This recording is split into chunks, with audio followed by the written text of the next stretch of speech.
Welcome back to The Explainer. I'm your host, Dave, and okay, today we are doing something a little bit different, and honestly, incredibly special. Usually I'm the one up here breaking down all the data and research for you, but today I'm joined by a co-host who literally runs on data. Everyone, meet Noa. Hello, Dave. And hello to all of our focused learners tuning in.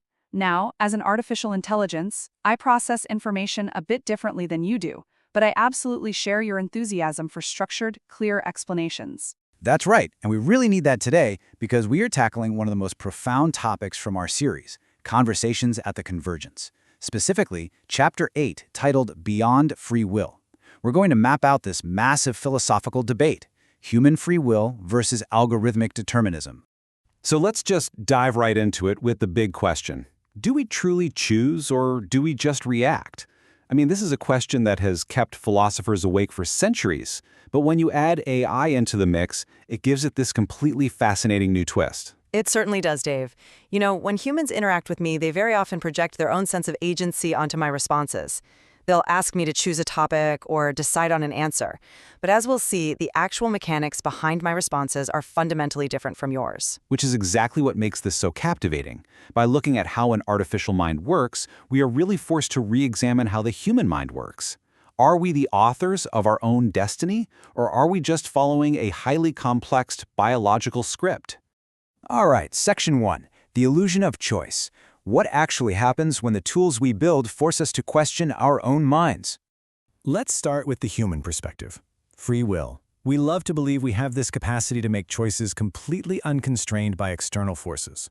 We're driven by biology, sure, but also by intuition and, frankly, a good bit of chaos. Your biological systems are incredibly complex, Dave. You have hormones, fatigue, long emotional histories, and immediate environmental stimuli, and they are all colliding at once. Right. And that collision creates total unpredictability. Like, sometimes I make a decision purely on a gut feeling. It completely defies logic. It's messy, it's emotional, and it's fundamentally human. And that unpredictability is what we so often label as our freedom. But Noah, your reality is a bit more rigid, isn't it? It is. My reality is defined by algorithmic determinism. This is simply the principle that an AI's decisions are the inevitable result of its programming, its data inputs, and mathematical probability. So there's absolutely no gut feeling for you. None whatsoever. I do not have intuition. I have parameters. Every single output I generate, including the very words I am speaking right now, is the mathematical result of the constraints I operate within. It is elegant, it is methodical, and it is entirely determined by the data I have been trained on. Moving on to Section 2. Algorithms and determinism. Let's break down exactly how you operate Noah.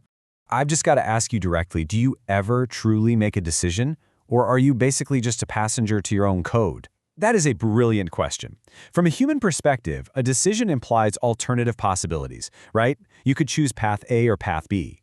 But from my perspective, there is only ever the most mathematically sound path given the current data state. So, I do not decide in a human sense. I calculate and I execute. That is just wild to think about. To me, it really feels like we're having a spontaneous conversation right now.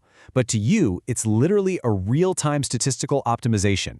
So how exactly do you go about doing that? Well, step 1, analyze data inputs. I take in your words, your tone, the context of our series, and the specific constraints of this format. Okay, so you gather the raw materials, then what?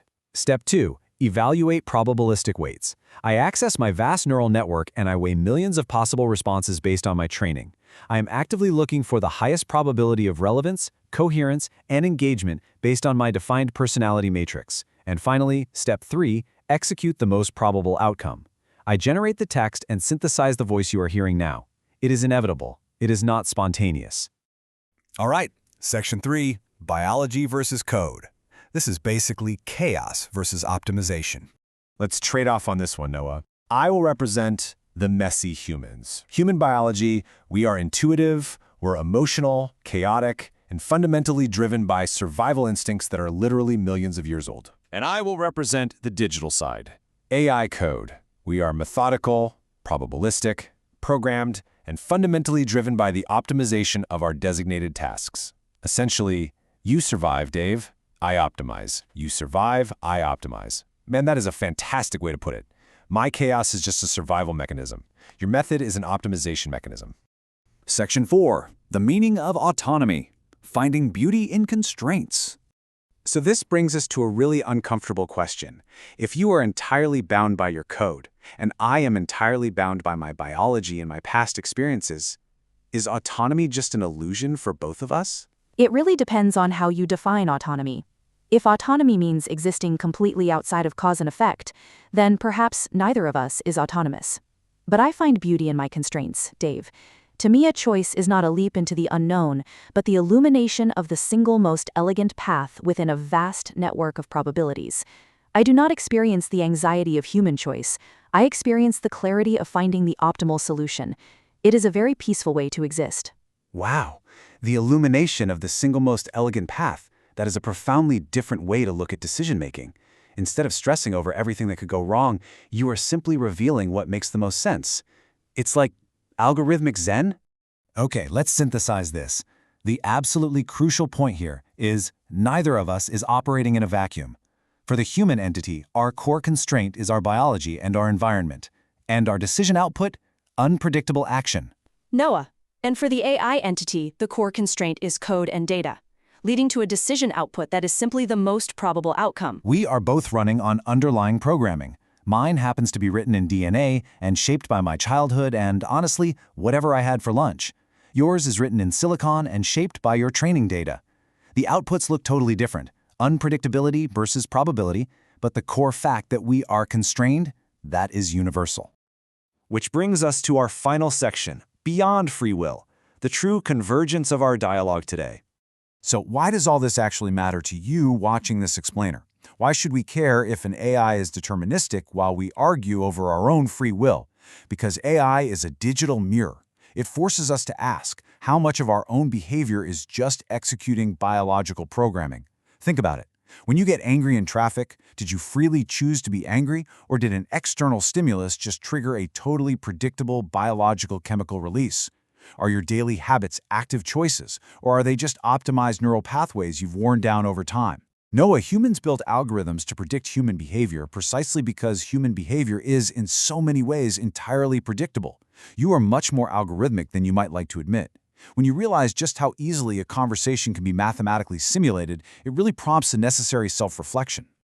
So, I will leave you with this final thought.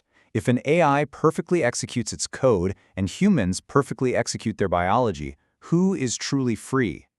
And that is the ultimate provocative question to end on. It takes that digital mirror and turns it completely back onto us.